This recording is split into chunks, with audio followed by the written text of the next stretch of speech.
da Comissão de Tributação, publicada no Diário Oficial, para que hoje a gente pudesse ouvir a exposição do Dr. Nelson Rocha, secretário de Estado de Fazenda, sobre o regime de recuperação fiscal.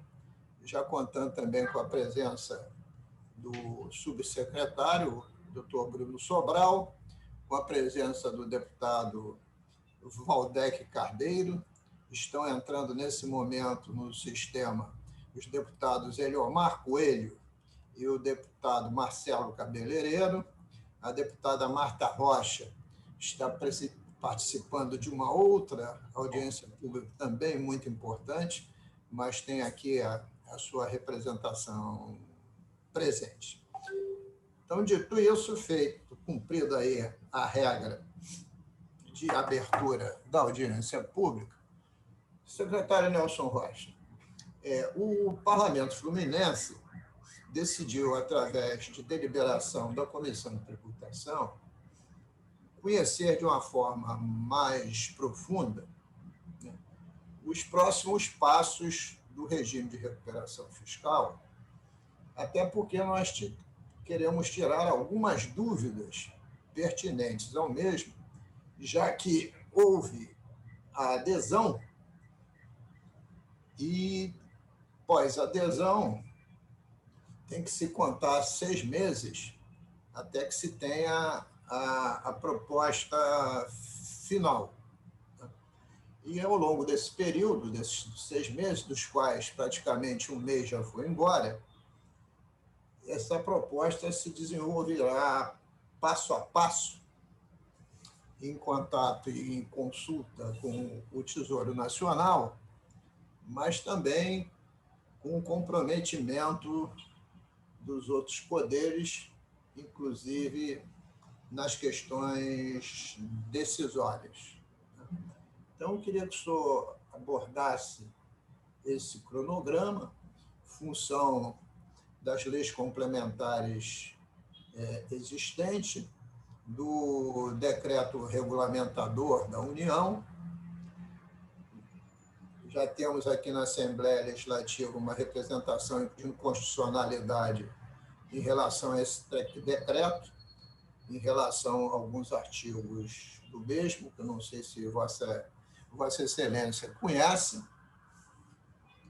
E também temos aí alinhado um arcabouço muito grande de legislações que tem que ser aprovada ou não, né, mas que terão que ser enviadas ao Parlamento Fluminense. Então, diante disso, a primeira questão também que eu queria que o senhor abordasse é que eu entendo, não quer dizer que é o entendimento oficial, que essa legislação terá que ser aprovada ou não somente depois que o Tesouro dê a aceitação da proposta no plano, e não antes. Assim eu entendo. Então, eu queria tirar essa dúvida, porque essa dúvida também é pertinente a muita gente. Ontem mesmo foi à pauta um projeto de lei de minha autoria que diz respeito à criação da legislação do leilão reverso, que não está normatizado por lei. A gente ia dar o parecer na CCJ ontem. O deputado Márcio Pacheco recebeu um ofício da Fazenda apresentando sugestões sobre o artigo 3º e 4º desse projeto de lei. E aí eu pedi para retirar de pauta para tentar absorver essas duas observações, porque é um conteúdo importante, o leilão reverso, para fazer o abatimento de restos a pagar que não tenha sido ainda prescrito, né? Porque resto a pagar também prescreve em 5 anos, na mesma regra dos tributos. Então, é mais ou menos dentro dessa linha, e, evidentemente, há uma grande preocupação na Casa com o conjunto do funcionarismo público, uns temas relevantes, que são os temas das reposições salariais, dos concursos públicos, dos planos de cargos e salários, né? Entre outros, mas esses três têm uma relevância preeminente. Estamos aqui ansiosos para aguardando a sua preleção e para que a gente tire todas essas dúvidas. A palavra está com Vossa Excelência. Obrigado, deputado Luiz Paulo.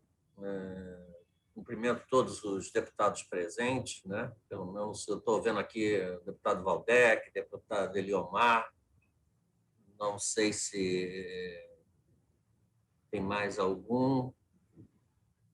Eu não estou conseguindo enxergar aqui, mas pelo menos é que eu estou vendo aqui na minha tela. Obrigado pela oportunidade de nós apresentarmos.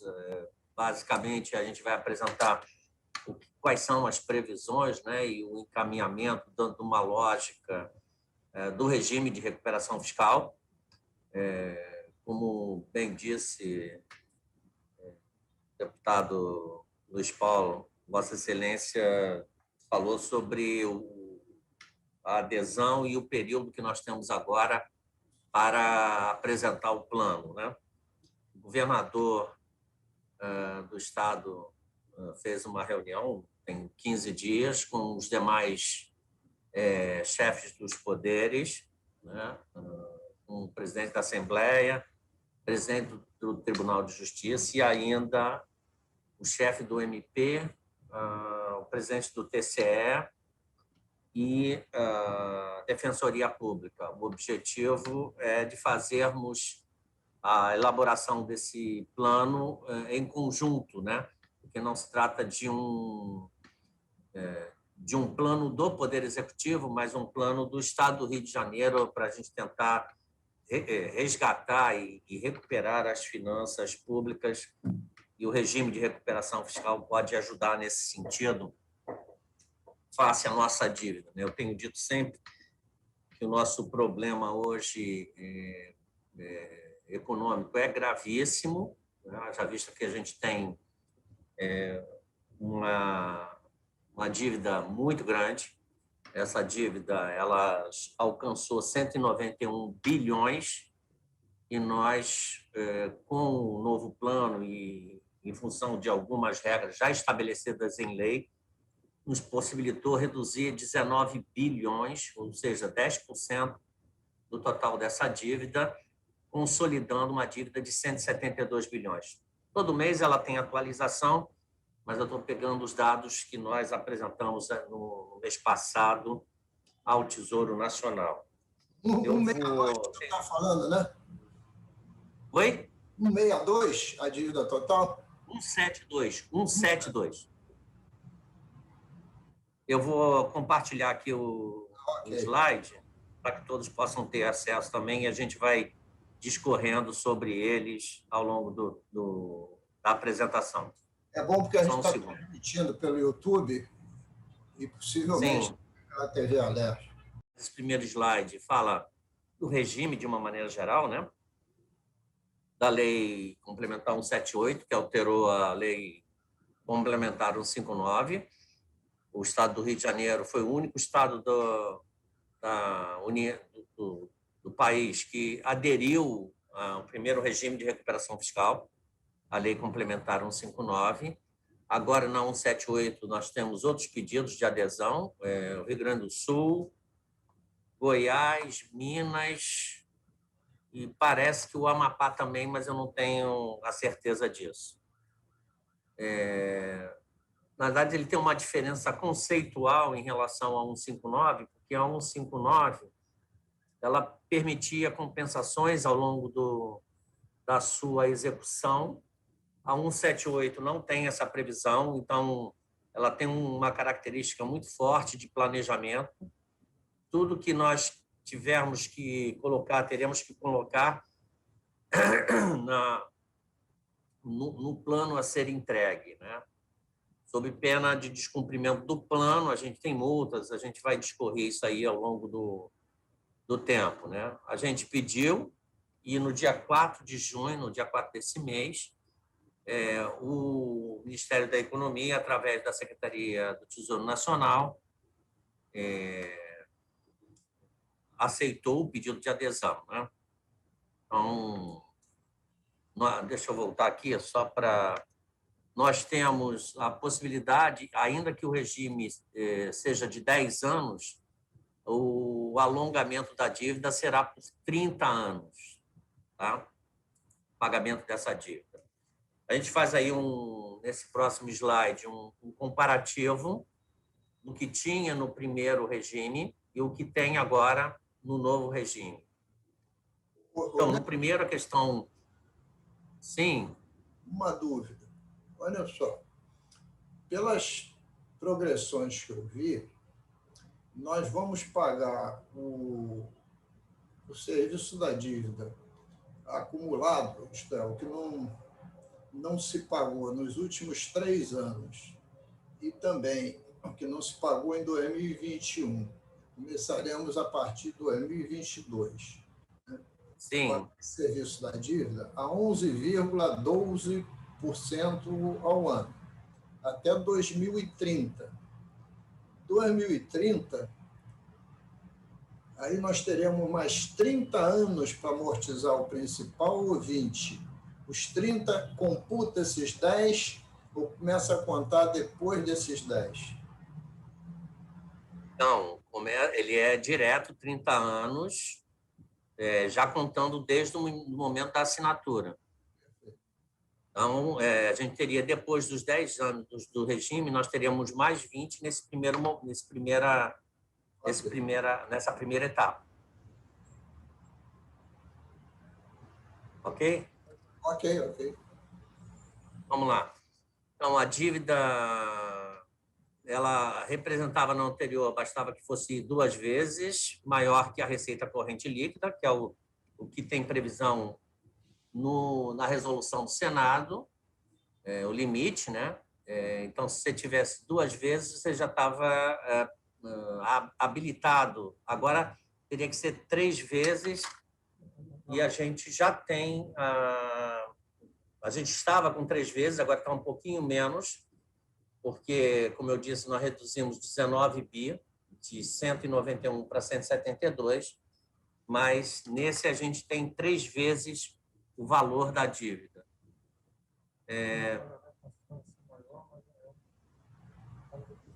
A gente está no requisito. Aqui o que está ticado aqui. O que está ticado aqui em verde é que a gente cumpriu os requisitos. O nosso quadro aqui quando a gente apresenta no novo regime de recuperação.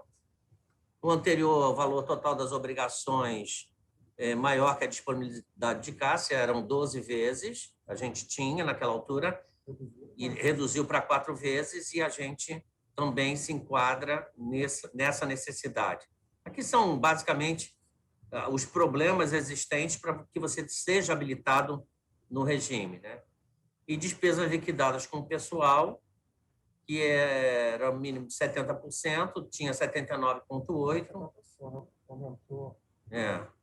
Aqui, nessa, a gente está um pouco abaixo, mas ainda assim estava abaixo, né? Com o novo regime, acabou, o próprio executivo atingiu 57%, quer dizer, não houve aumento de despesa, mas a mudança do critério da 178 fez com que a gente ultrapassasse também e atingisse esse limite, os 60%, incluindo todos os poderes. Mas, e o requisito alternativo. Nelson, esse 54,7 já tem... Já está... Alô? Ô, Nelson? Oi, isso era antes. Era antes, tá, Luiz? Só para ficar claro, deputado. É claro que com a revisão da metodologia aumentou um pouco.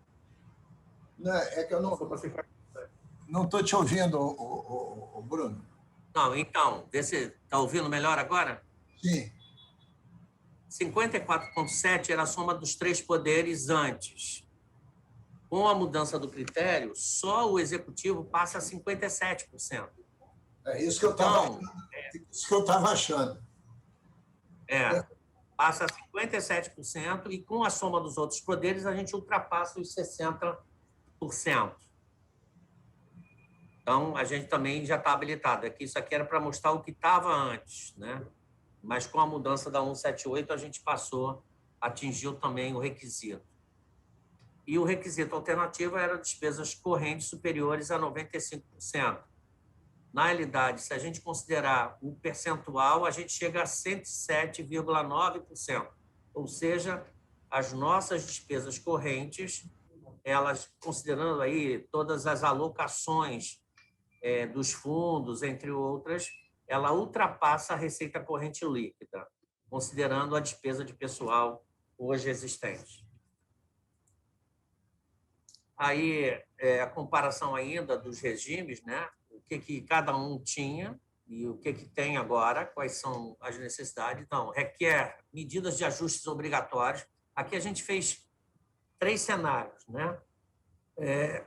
Se a gente tivesse a prorrogação da 159, esse cenário não existe mais, e à medida que a gente aderiu, a gente passa a 178 e fizemos também um cenário, se não tivéssemos em nenhum regime, quais seriam as obrigações. Então, vamos lá.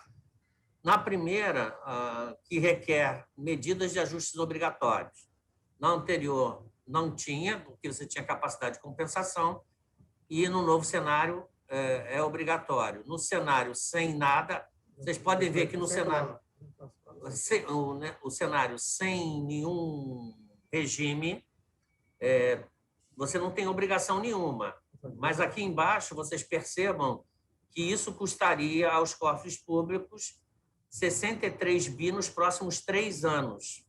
Até 2023, quanto que cada regime indicaria de custo do serviço da dívida. No regime anterior, que era impossível de pagar, 44 bi.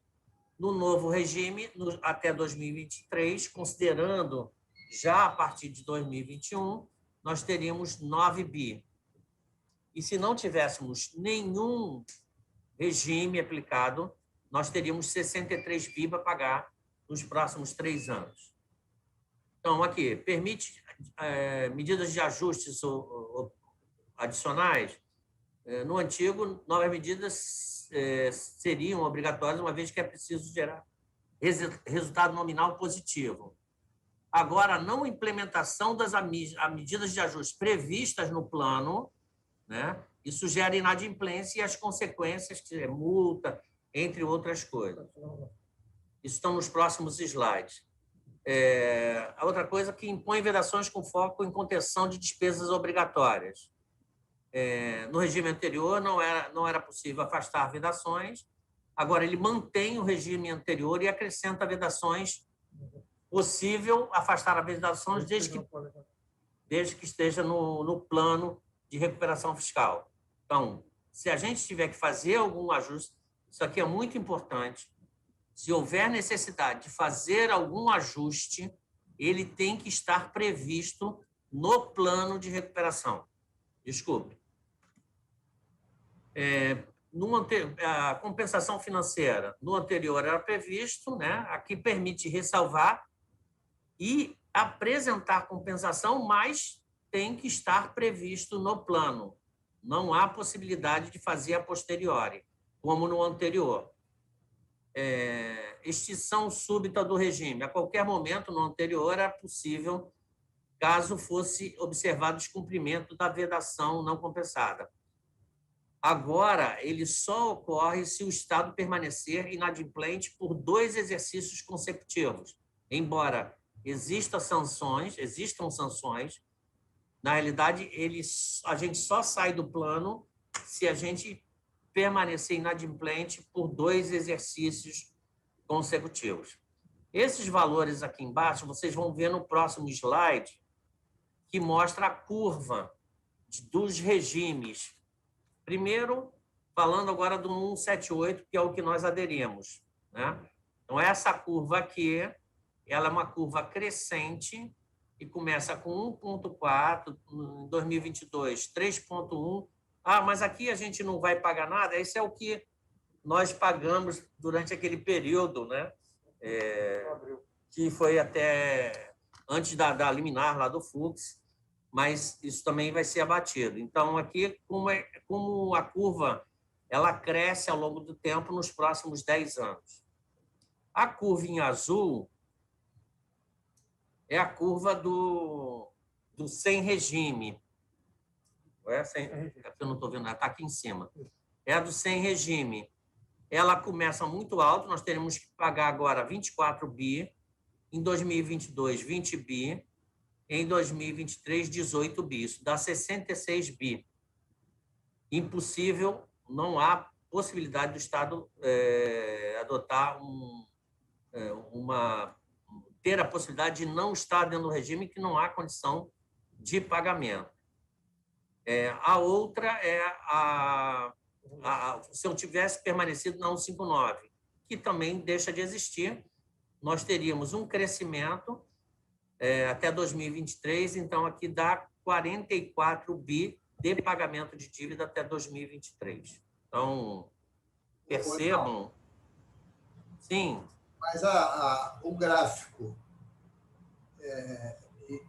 aliás, os 3 gráficos, né, na verdade, do ponto de vista numérico, são abstrações, porque, na verdade, pelo menos até 31 de dezembro de 2021, nós não temos que pagar o serviço da dívida, nem outros estados, por decisão do Supremo Tribunal Federal, né? Sim. Nós temos uma liminar que suspende o pagamento, 21. Essa é uma discussão, Paulo, boa, porque existe, isso tem a ver com a primeira abordagem feita sobre a necessidade ou não de ter uma legislação autorizativa.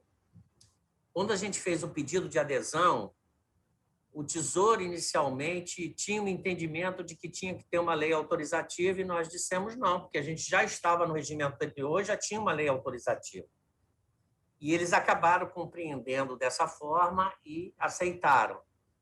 Nós temos uma preocupação aqui, é que com a adesão ao novo regime e o fato da Secretaria do Tesouro Nacional ter aceito a adesão, nós temos uma preocupação porque isso pode significar, ou significa, em última análise, que a liminar do ministro Fux ela se extingue.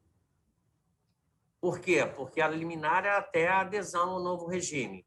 E aí tem-se uma discussão se a adesão se dá nesse momento do aceite ou se dará na assinatura do contrato, lá na frente. E nós temos, antes mesmo de elaborar o plano, tem algumas condições gerais que são obrigatórias, que a gente vai ter que assinar um contrato aí nos próximos 30 dias.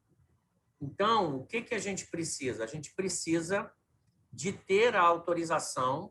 Nós encaminhamos até uma proposta de projeto de lei para a Casa Civil, está lá para enviar. Eu cheguei a falar com o presidente André Siciliano, obviamente com o governador também, sobre essa necessidade para que a gente possa assinar o contrato. Ele não é o plano, ele é um contrato com regras gerais, sem adentrar no que nós vamos discutir aqui das obrigações, mas nós teríamos que assinar esse contrato para elaborar o plano, e aí somente ao final do ano, no início de dezembro, é que a gente assinaria, de fato, o contrato definitivo e do cumprimento das metas para o pagamento da dívida. Então, olha só, a gente tem uma preocupação, porque o nosso entendimento é que tem não é um limbo, né? Mas é uma situação interpretativa de se a gente estaria ou não já vinculado à adesão, o aceite deles. Nosso entendimento é que a gente já está na 178.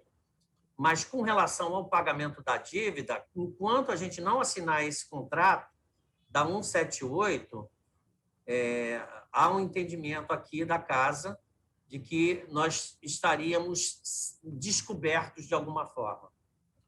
Ô, Nelson, olha só, eu acho que, só para esclarecer, eu não estou aqui na mão um liminar do Fux, do ministro Fux, mas com a liminar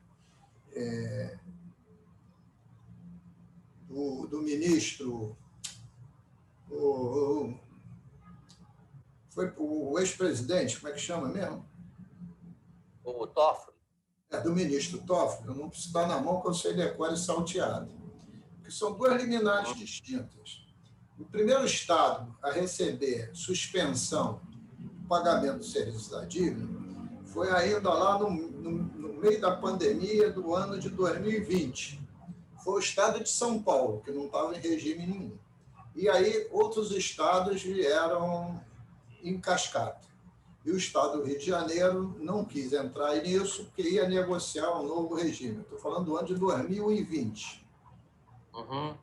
Já em 2021, recentemente, o ministro Fux deu a liminar para parar o pagamento do serviço da dívida. Eu não estou com a leitura dele aqui, mas eu não me lembro dele ter fixado data limite. A data, em tese, seria a pandemia. Bom, a liminar do ministro Toffoli é que claramente está escrito, e essa eu tenho uma divergência, uma discussão interna aqui na casa, está escrito que você está no regime antigo até que o governo federal termine toda a regulamentação da matéria, que já está terminada. Aí, se eu quisesse até interpretar isso de uma maneira mais longa, mais estendida, seria até o pedido de adesão. Né? Então, no meu entendimento, há outros que não têm esse entendimento. Nós estamos já sob a égide do novo regime, mas continuamos com o serviço da dívida suspenso. Eu vou até fazer uma consulta formal à Procuradoria da Casa. Eu estava aguardando a sua interpretação para fazê-lo, porque eu tenho essa dúvida. Qual é a dúvida? Se a gente tem que esse ano pagar serviço da dívida, e dois. Se nós estamos no novo regime ou não. No meu entendimento, estamos. Pela decisão do ministro Toffoli, e não do Fux. Ministro Fux é sobre o serviço da dívida. Era só uma observação. Tá. Nosso entendimento é de que a gente está no novo regime. Nós comungamos do mesmo entendimento. O problema é que no novo regime, para a gente preparar o plano, eles já fazem o aceite e eu tenho que assinar um contrato para essa preparação do plano. E para assinar esse contrato, é que o nosso entendimento também é que deveria ter uma lei, e eles exigem que tenha uma lei autorizativa, porque a lei autorizativa existente foi para o regime da 159. Então, a gente teria que ter essa lei aprovada na Assembleia para a gente poder negociar o plano com eles, poder elaborar o plano e entregar. É isso. Perfeito. Bom, então aqui vocês percebam, obviamente, que essa curva aqui faz muito mais sentido, ela é crescente e alivia nos próximos anos, né? O problema é que a dívida é muito alta. Ao longo do tempo, a gente acaba tendo uma dificuldade para o pagamento também. Para que a gente possa ter o pagamento dessa dívida e honrar com esses compromissos, nós teremos que, ao longo dos anos, ter desenvolvimento, porque sem desenvolvimento, nós não conseguiremos aumentar a arrecadação de forma suficiente para honrar e fazer um superávit que possa permitir o pagamento da dívida. A gente vai ver nos próximos slides, porque muitos dos ajustes do lado da despesa, ao longo do tempo, o Estado do Rio de Janeiro já vem fazendo desde que entrou no primeiro regime. Então, tem algum espaço, mas pouco espaço, a nosso juízo, e insuficientes para honrar com o pagamento dessa dívida. Ou seja, como não tem muito espaço para reduzir despesas, tem algum, mas nem tanto, nós teríamos que concentrar os nossos esforços no aumento de arrecadação, seja tributária, seja não tributária, para gerar um superávit suficiente e pagar o serviço da dívida a cada ano. Percebam que em 2025 a gente já está com 7,6 bi, 7,8, 7,6, estou sem óculos, 7,6 bi, 7,6 bi de pagamento de serviço da dívida, que é muito significativo. Hoje o Estado não gera superávit para isso. Nem de longe. É uma... Hã? Não gera superávit para isso nem de longe. É verdade. Então, a gente tem que construir alternativas para aumento de arrecadação. E aí, aproveitando já para fazer um elogio, né, à comissão, e especialmente a Vossa Excelência, deputado Luiz Paulo, porque tem nos ajudado muito na questão da valores, secretário, esses valores é só para o pagamento do serviço da dívida e o principal? Não, é que o serviço... Os dois. O serviço da dívida ele inclui também a amortização de parte do principal. Mas as condições, que são condições de mercado bem abaixo do que se fosse um empréstimo normal, só para a gente fazer uma analogia, a previsão é de IPCA mais 4%. Se eu considerar o IPCA de zero, não tem inflação, e considerar apenas 4%, 172 bi daria 6,8, 7 bi de serviço. Aqui tem projeção de IPCA e projeção também dos juros, enfim. Esses números que nós estamos colocando, eles são projetados, né? Obviamente que terão que ser confirmados na frente, mas com base científica para a gente chegar a eles. Então, a dívida, só com os juros sobre ela, a gente já tem um custo muito elevado. Mas ela vai crescendo exatamente por conta disso, né? Existe a ideia é que, nesses primeiros anos, a gente construa a capacidade de gerar resultados positivos. No caso do Rio de Janeiro, o nosso entendimento é que, do lado da despesa, a gente pode fazer esforços ainda, alguns esforços, mas já estamos basicamente no limite. Então, o nosso esforço maior será do lado da receita. Mas, Nelson, a pergunta do Eliomar, se está batendo o principal, no meu entendimento, se está é uma pontinha só, né? Porque sim, aqui no início, um IPCA de 4 vezes 178 dá 6,8 aproximadamente. Se você considerar porque o serviço da dívida é o IPCA só, é o IPCA mais 4? IPCA mais 4. IPCA mais 4. Se você pegar o IPCA e somar mais 4, você não está amortizando zero do principal. Só... Sim, é verdade. Nesse início, sim. Zero do principal. Nesse início aí, tem zero. Ao contrário, aumenta a dívida. Continua aumentando porque ela vai corrigindo. Sim, vai aumentando. Então, a pergunta do Eliomar Coelho não está abatendo o principal. Pelo menos nos primeiros anos, é claro. Não consegue abater o principal. Sim, é verdade.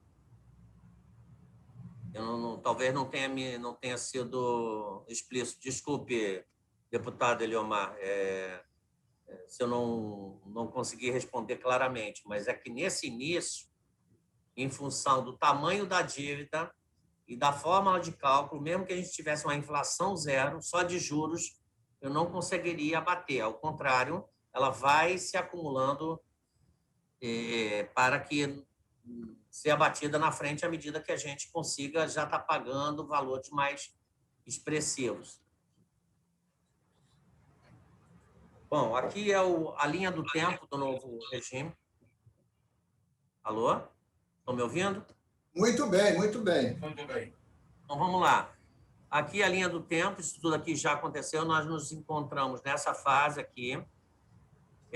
No dia 10/6, aqui foi a confirmação da adesão pelo Ministério da Economia, no dia 4.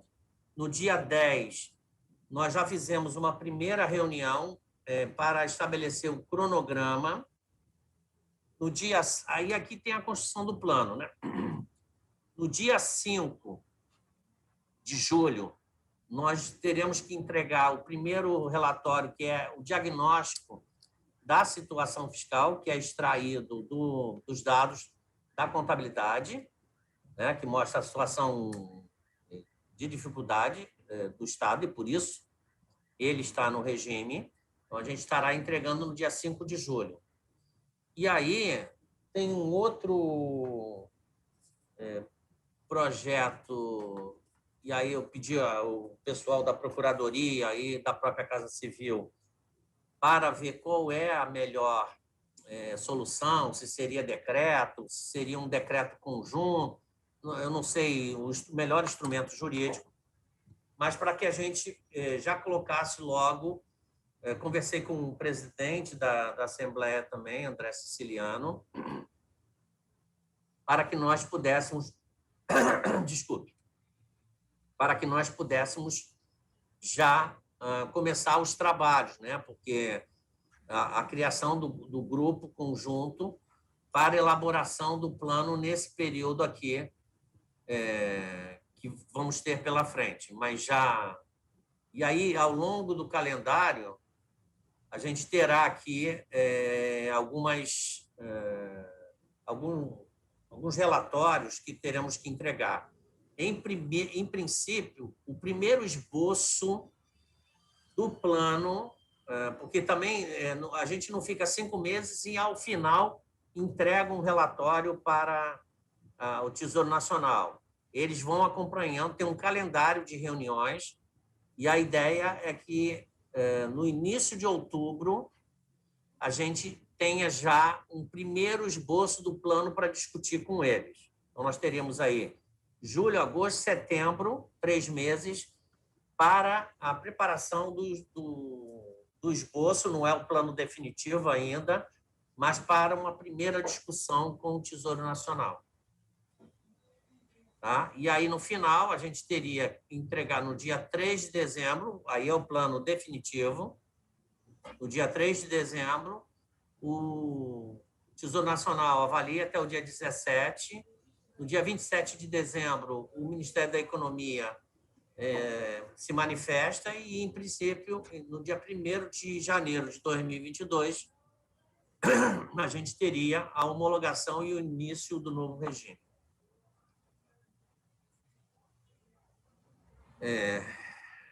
Então, aí, só dizendo que nós temos que cumprir 6 meses. Né? Desculpe, Luiz Paulo. Sim. Um segundo. Quer dizer que, então, hoje, tecnicamente, nós não estamos sob regime nenhum. Não, tecnicamente, segundo o conceito dele, estamos sob o novo regime. Ao contrário. Mas sem a homologação? Sem homologação. Não, mas... Não, tem uma coisa.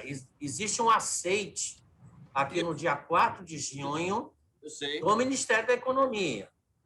Então, eles aceitaram as condições. Quando eles aceitam as condições, nós temos aqui ainda, como eu falei antes, que assinar um contrato, que é um contrato, ou seja, não é um contrato com regras de como vai ser o regime. É um contrato dizendo o seguinte, olha, vocês têm que cumprir esse calendário, tem algumas obrigações que nós temos que fazer. E, por isso, é o nosso entendimento aqui de que existe necessidade de uma autorização legislativa também para que a gente possa assinar esse contrato. Depois, a gente vai ter os meses aqui, durante esse período todo aqui, para apresentar o plano. Nesse meio tempo aqui, em outubro, a gente já tem que ter um esboço do plano. Por isso é que esse período aqui, nesse grupo que será criado, né, com o legislativo, executivo e o Judiciário, mais MP, enfim, todos, nós teremos que estabelecer quais são as premissas, quais são as regras que nós teremos para o plano. Aí apresentaríamos em outubro, que ao longo desse calendário, depois nós podemos passar o calendário que foi estabelecido com o Tesouro Nacional. Para vocês, a gente encaminha aí. Você encaminha, Bruno? O Bruno vai encaminhar o calendário. Isso, a gente vai encaminhar para a comissão.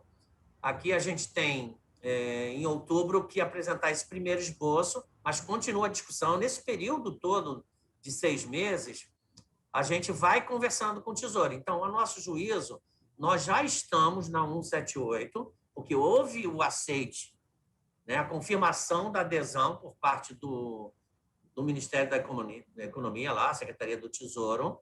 O que a gente precisa é, ao final, eles vão avaliar, eles podem, no final, dizer assim, olha, não aceitamos o plano de vocês. Aí isso é uma discussão que vai ter. Enquanto isso, a gente teria suspendido o pagamento da dívida nesse ano. Mas aí é uma discussão, né, que a gente espera que ela não se dê aqui ao final. Pode ter discussões aqui no meio, nesses 6 meses, e a Secretaria do Tesouro Nacional entenda, não, ó, com isso a gente não entende que não é válido e tal.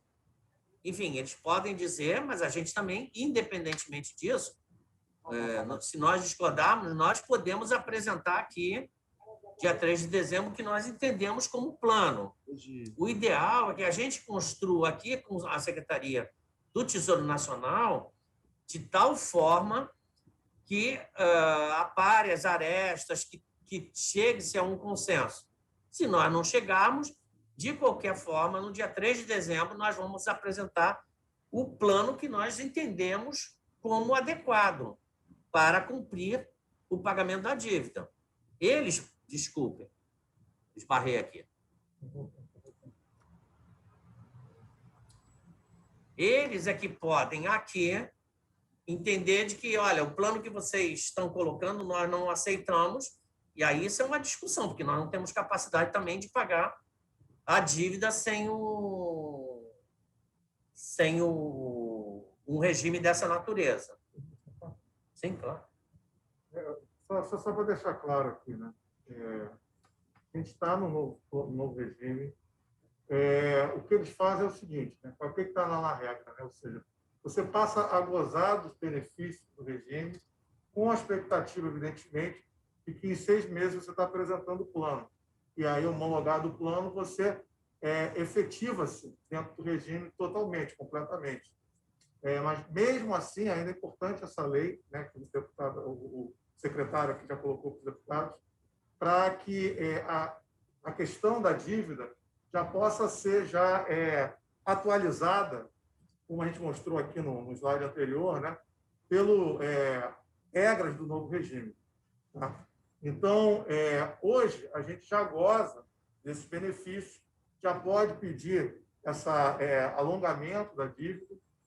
E sobre a questão ali da liminar, nosso entendimento é esse, tá, deputado? Ou seja, a partir da adesão, e era importante fazer a adesão, também é importante deixar claro que havia discussões, podia prorrogar, não fazer essa adesão agora, mas pela regra, o Rio de Janeiro, que era o caso, já estava no regime, tinha que fazer a adesão até o final de maio, né, pelo decreto, né, estava claro isso no decreto, não também teria complicações.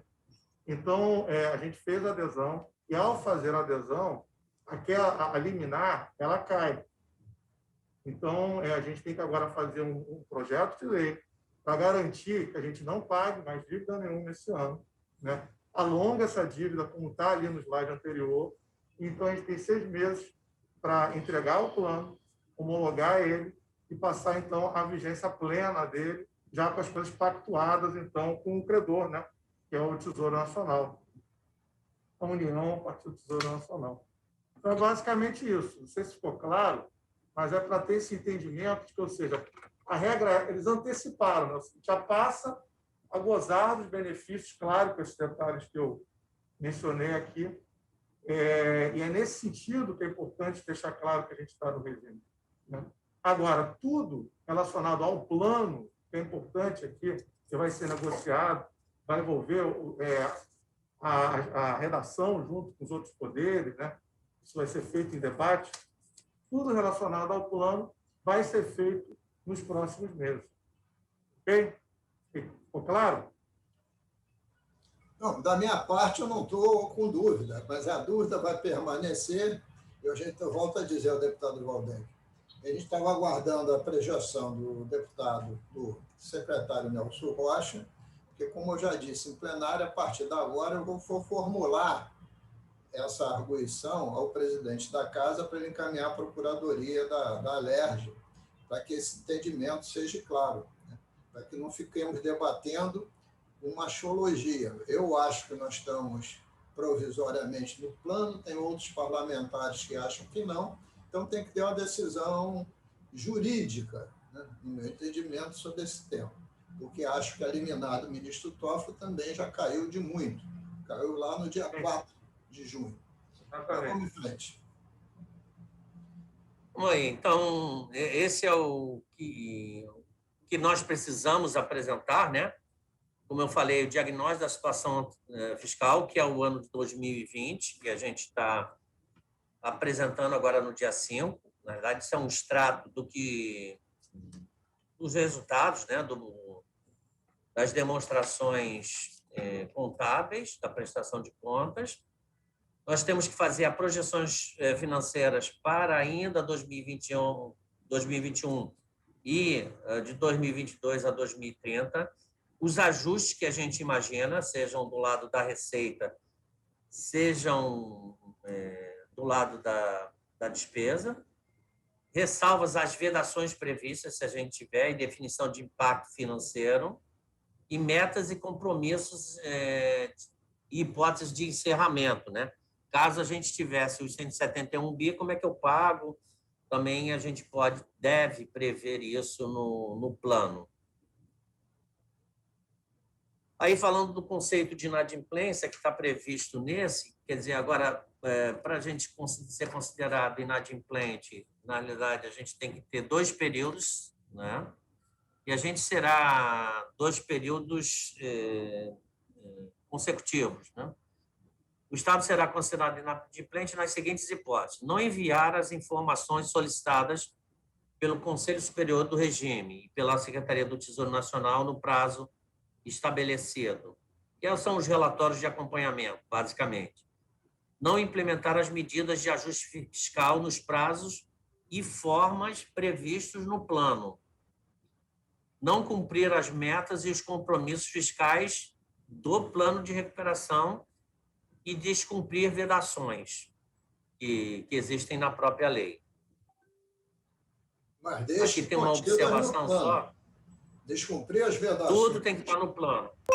Que estiverem no plano, porque tem as exceções, os afastamentos.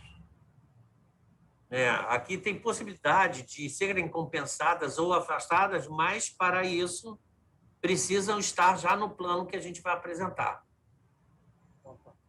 Sim. Isso aqui é um ponto muito importante, tá, deputado? Os Paulo e demais, né? A diferença do regime que a gente estava até então para o de agora é que antes você tinha uma série de restrições e, se você incorresse nelas, entrava, inclusive, em risco de o Conselho poderia sugerir a você ser expulso do regime, né? Isso não acontece mais. Você criou a figura da inadimplência. Então, a ideia para evitar isso, é importante evitar, porque tem ali, vai ser mostrado depois ali no próximo slide, né? Isso tem ônus, né? Inclusive ônus financeiro, se a gente cair nisso, né? Aumenta a nossa dívida, em particular, falando português claro, mas só que o importante da figura da inadimplência é que ela afasta o risco de expulsão imediata do regime. Então, é como se fosse um alerta. E aí caberia ao Estado, né, se organizar para, no prazo de até 2 anos, né, apresentar as correções. Mas o ideal é que você evite cair na situação de inadimplência, né, baseado no espírito do novo regime, que tudo tem que ser planejado, então tudo tem que estar previsto no regime. inclusive medidas de gasto com o pessoal, em particular de gasto com o pessoal, que sempre é a preocupação, né? E às vezes coloca pode, não pode. O regime ele permite, né, fazer gastos com o pessoal desde que previstos e as compensações serem antecipadas. Então, agora, não é fazer algo e depois buscar as compensações. As compensações têm que ser previamente antecipadas, colocadas no regime, e aí, então, um acompanhamento ali junto ao credor.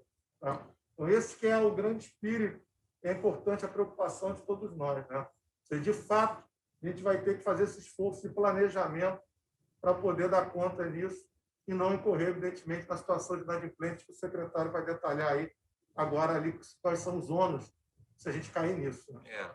É muito importante isso que o Bruno falou, que na verdade, é a ênfase no planejamento. Né?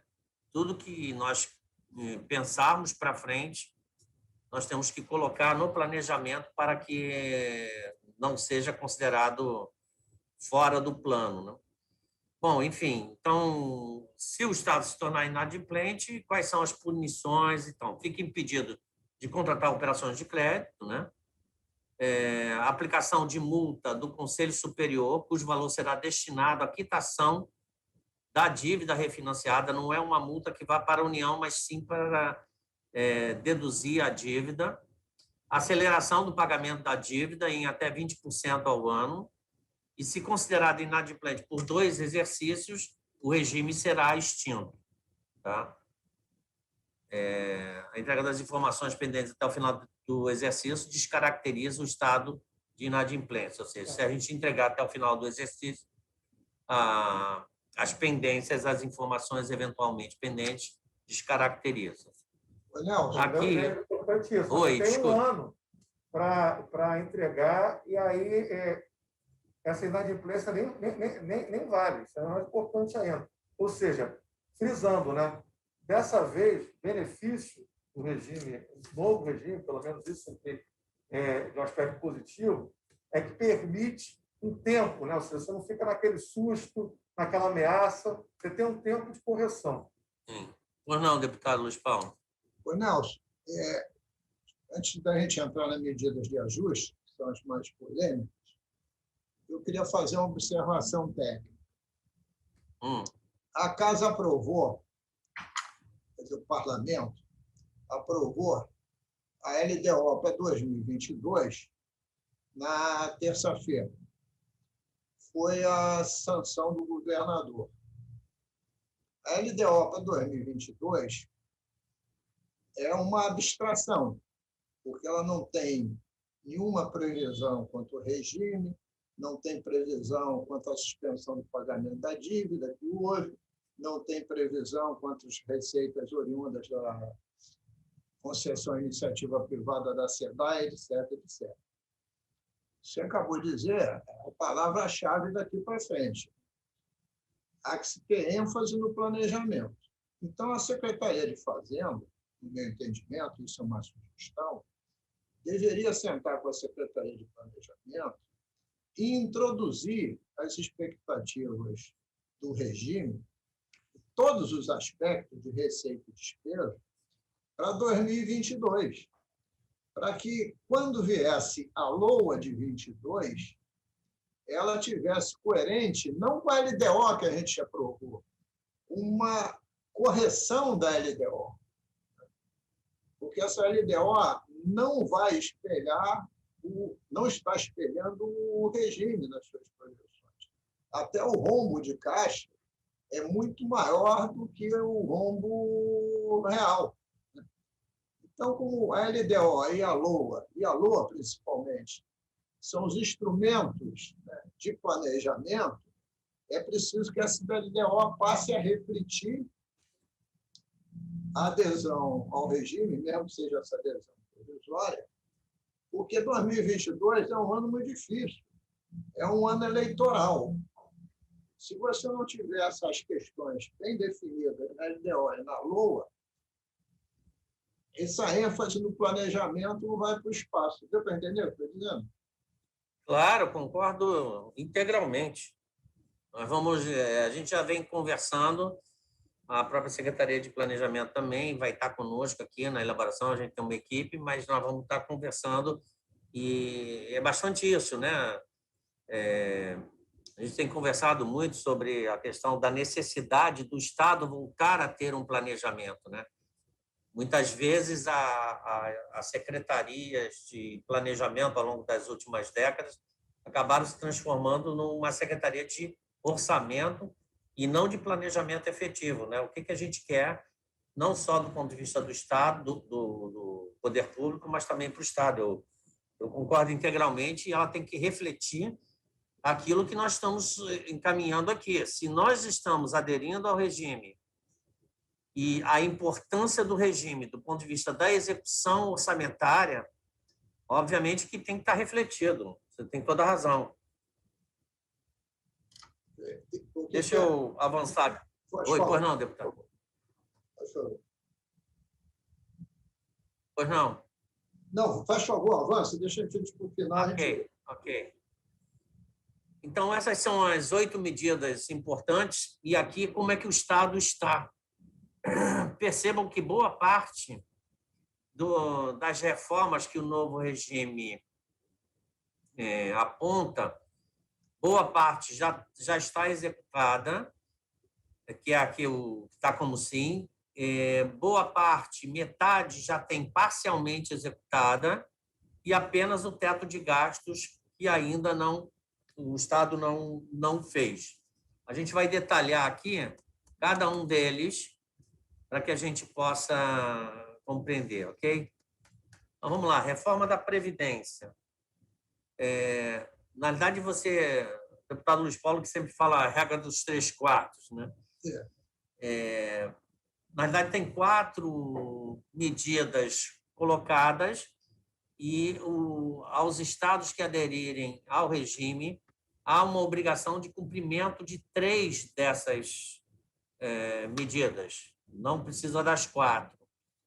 2 delas nós já temos hoje implementadas, né?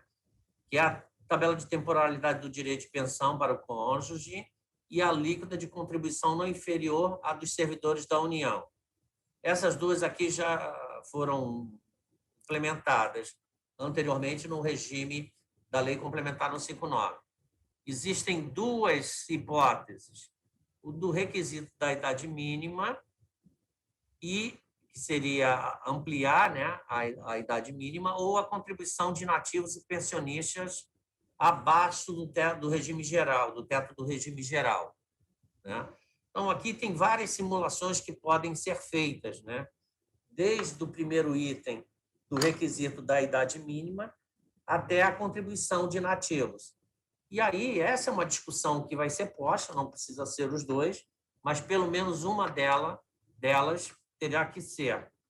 Pode ser até as 2 e com adequação, ao invés de botar uma idade mínima muito avançada, se põe menor e se põe mais da contribuição do inativo ou vice-versa. Essa é uma discussão que, obviamente, estará no âmbito desse grupo de trabalho de todos os poderes e na Casa Legislativa para a gente avançar e pensar qual é a melhor solução com menor impacto, né, social. Ô, Nelson. Oi. Eu já tive estudando essa promoção, essa contribuição de nativos e pensionistas abaixo do teto do RGPS, abaixo do civil. Isso é injusto, muito injusto. Um funcionário inativo que ganha R$3 mil, por exemplo, e vai perder, no máximo, 14%, no mínimo 8%. Porque hoje ele não desconta nada, ele não tem reajuste, ainda vai perder 2 vezes ou 3 vezes a inflação do ano. E esse item, né, da reforma da Previdência da União não é contribuição de nativos e pensionistas abaixo do teto só, não. Pode ser também a majoração da alíquota de 14% para aqueles que ganham acima do teto, proporcionalmente. Tem uma tabela disso. Então, sob o ponto de vista de simulação, tem muito mais simulação. Então, me parece Sim. que o menos doloroso aí será o requisito de idade mínima, principalmente se a gente puder negociar que seja para os novos concursados. Mas só como chamando a atenção sobre o segundo item, que é mais amplo do que está escrito. Enfim, a gente tem como simular todas as hipóteses, eu entendo, compreendo. A gente está aqui só refletindo, não posição da secretaria ou do governo, mas é o que a lei estabelece e como, no processo de negociação, isso é possível de se buscar uma solução para isso. Eu não vejo nenhum problema. Acho que a gente precisa cumprir um desses dois aqui e negociar com o próprio Tesouro Nacional também. O próximo é o regime jurídico dos servidores, né? A gente já cumpriu um, que é a incorporação, na realidade, regra de ajuste, né? A extinção da função gratificada. Isso aqui foi lá na década de 90, né, Luiz Paulo? 96. Que já acabou. 96, que já está cumprido há muitos anos, aqui é o caso do Rio. Depois a gente tem outras que ainda não foram feitas. E a gente precisa de 3 também, a regra dos 3/4, sendo que uma delas eles tratam que é o triênio, né? O adicional remuneratório por tempo de serviço do triênio, como sendo obrigatório na proposição do regime. Então, a gente teria que tirar teria que ser uma das condições obrigatórias. E aí a gente tem que ver como é que pode conduzir isso. Segundo, é promoções e progressões por tempo de serviço também, né? O entendimento de que não possam ser só por tempo de serviço, tem que ter critérios próprios de promoção. Eu acho que também é algo que talvez seja mais factível. E conversão em pecúnia de licenças e abonos por tempo de serviço, né? Porque isso tem impacto no caixa direto. Então, abolir essa possibilidade de pagar ao invés a licença-prêmio, essa coisa toda, a pessoa tem que tirar ao invés de receber. Nelson. Sim. Olha só. A promoção e progressão do tempo de serviço se inclui o critério da avaliação de qualificação. Isso mexe em todos os planos de cargos e salários que são regidos por lei específica. Então, trabalhar isso, sob o ponto de vista legal, tem que ter, além de apoio, uma certa criatividade para dizer que todos os planos já existentes poderão vir a obedecer o critério X de conjugar progressão com o mérito, né? No fundo, é mérito. Como, hipoteticamente, tem a Procuradoria-Geral do Estado. É uma das que eu lembro que tem mérito, mas como também tem, salvo eu de memória, o Rio Previdência. Agora, de todos esses pontos aí, talvez o Executivo já de há muito não paga pecúnia de licença e abono por tempo de serviço. Né? Já de muito. Talvez seja dos 3, né, o que possa ter mais viabilidade. Né? Porque eu lembro... Sim, eu concordo. Só os poderes da Justiça, né? Quando eu falo da Justiça, não é só o Poder Judiciário, é que exercem, salvo erro, engano meu, né? Essa questão da pecúnia de licença e abono. É verdade. Talvez esse seja o mais fácil mesmo. Secretário, eu acabei... Sim. Eu não só concordo com o deputado Luiz Paulo sobre esse aspecto da conversão em pecúnia de licenças e abonos, talvez esse seja o menos complexo, realmente, mas, por outro lado, Luiz Paulo, eu acho que assim, desses 4 itens aqui, O mais complexo talvez seja a questão da... Oi? O mais complexo é o triênio. Não, mas eu acho que também a promoção e as progressões, porque elas constam em muitos planos de cargos, né? Elas constam em muitos planos de cargos, né? Os planos de cargos, como nós sabemos aqui, são planos de carreira. O que é uma carreira? É uma trajetória, não é? Então, assim, como é que você vai resolver, Bruno e Nelson, enfim, como vai resolver esse segundo item, por exemplo, se ele é um dos eixos, um dos dois pilares da carreira daqueles segmentos que tem plano? Quais são esses dois pilares, né? É o tempo na carreira, a trajetória de exercício daquela função e é a titulação, é a formação. Em geral, isso estrutura os planos. Então, esse me parece um item desafiador, bem desafiador. Mas, só para esclarecer, é que, na realidade, a gente precisa, dos 4, nós precisamos cumprir 3. Eu sei. Um já está cumprido. Então, dos 3 que sobram aqui, precisamos cumprir 2. Me parece, aliás, dos 2 a gente precisa cumprir 1, porque o do triênio é obrigatório. O triênio é compulsório. É compulsório. É compulsório.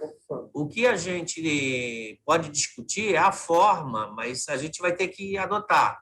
Então, nós teríamos esses 2 itens aqui, promoções e progressões, e a conversão em pecúnia. Por isso que eu digo que quando eu falei antes, é mais viável.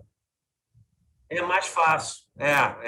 Quando eu falei antes, eu esqueci, desculpem, mas é verdade o que vocês estão dizendo sobre a questão dos planos de cargo e salário. É muito mais complexo, até não só do ponto de vista da adoção para com os servidores, mas também é difícil do ponto de vista até da implantação, né? Haja vista com os planos existentes, teria que se alterar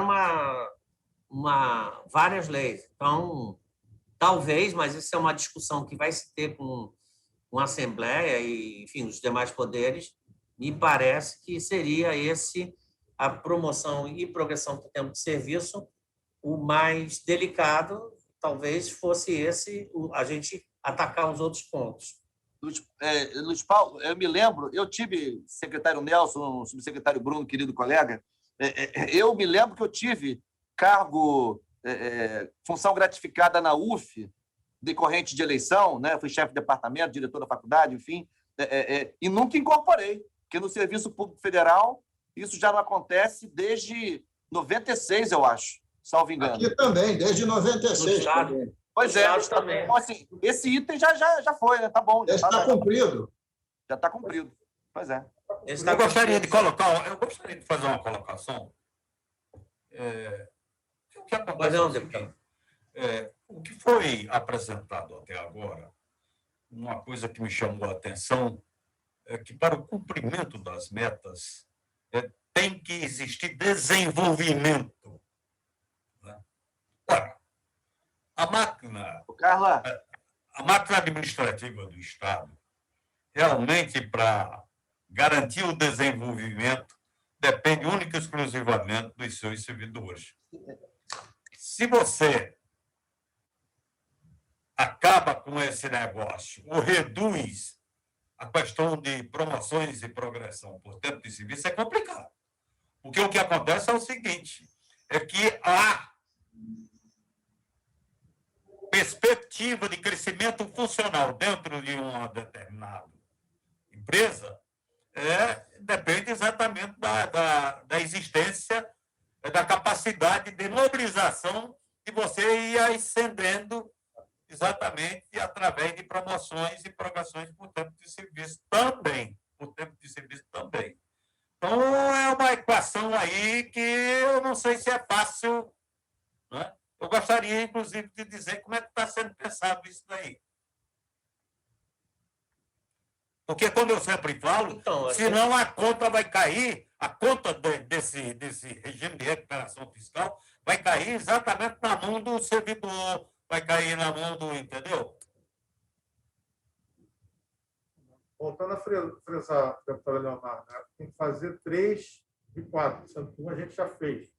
Um é obrigatório com a cliente. Então, na verdade, a discussão... É 2 de 1, 1 de 2. É, 1 de 2 ali. Sendo que, pelo que vocês estão conversando aqui, e faz todo sentido, né? Um é muito mais complicado de executar, de desafio, de debater, e o outro já não teria tanta dificuldade. Então, acho que está um alinhamento bem claro. Isso é uma discussão, na realidade, o que a gente está apresentando aqui não é o pensamento, isso aí é o que está são as regras que estão no regime. Como a gente tem que escolher 3, é uma discussão que vai ter nesses próximos 3 meses, já que a gente tem que apresentar um esboço lá que é o cenário base, né, que a gente tem que apresentar no início de outubro. Esses próximos 3 meses, a gente vai ter que se debruçar nisso, junto com a Assembleia, junto com o Poder Judiciário, e buscar um encaminhamento aí, como a gente fará nesses itens, que são 8, né, como eu disse. Esse é o segundo. Deixa eu passar para o terceiro, para a gente avançar. Mas essa é uma discussão... Eu só tenho até meio-dia. Tá, vamos lá. Eu não sei nem que já são 11h25. Então, redução dos benefícios fiscais, né? Então, a gente já tem isso parcialmente, né? Redução de pelo menos 20% dos incentivos fiscais. Mas aí a gente está falando do que implica em renúncia do Estado. Só que os que estão no CONFAS hoje, essa regra não se aplica. Então, hoje, basicamente, todos os regimes que estão, e tem sido assim, né? A Assembleia também tem apresentado só emendas que existam já legislação amparada pela Lei Complementar 160 e o Convênio ICMS 190, que foi a convalidação dos regimes fiscais. Então, isso é, pelo menos, manutenção do que a gente tem hoje. Nelson, isso que a gente já fez. Sim. 2 sugestões sobre esse tema. Eu já andei estudando. Primeiro, volto a dizer, nas suas reuniões com planejamento, se tem previsão de adesão a novos quesitos definidos pelo CONFAS, tem que estar nas metas orçamentárias. Porque, senão, vai bater lá na frente do problema de não cumprir o artigo 113 da DCT. Então, tem que pegar a LOA de 22 e a LDO e até a revisão do PPA e fazer essas previsões, se é que tem alguma previsão. Porque o que tem acontecido é que vem as propostas de incentivo, a revelia das metas. E nós temos a lei das metas orçamentárias para incentivo. Tem lei específica sobre esse tópico. Talvez outras entidades da federação não tenham. Nós temos. Essa é a primeira questão. A segunda, o regime criou algo absolutamente desproposital, que ele diz que tem que ter essa redução e, ao mesmo tempo, exclui tudo aquilo que está dentro e já acatado pelo CONFAS. Olha, então, o que resta? Só restaria, e evidentemente vai ser uma grita muito grande, você aumentar o FOT de 10% para 20% em 3 anos a 6,66% ao ano. Né? Sim. Fora disso, não tem mais o que fazer. A previsão orçamentária e a lei do FOT. Exatamente isso. A gente só, que não tem a ver aqui, mas só dar uma informação, deputado, a gente aqui estamos vendo a possibilidade de promover um estudo, já começamos as primeiras conversas, para fazer e tem tudo a ver com o que a Assembleia também está fazendo com relação à matriz insumo-produto, que é super necessária, inclusive para a concessão de novos benefícios. Então, inclusive a matriz, Nelson, antes de você ser secretário, eu tinha conversado muito com o secretário anterior, Mercedes, e alguns técnicos da Fazenda,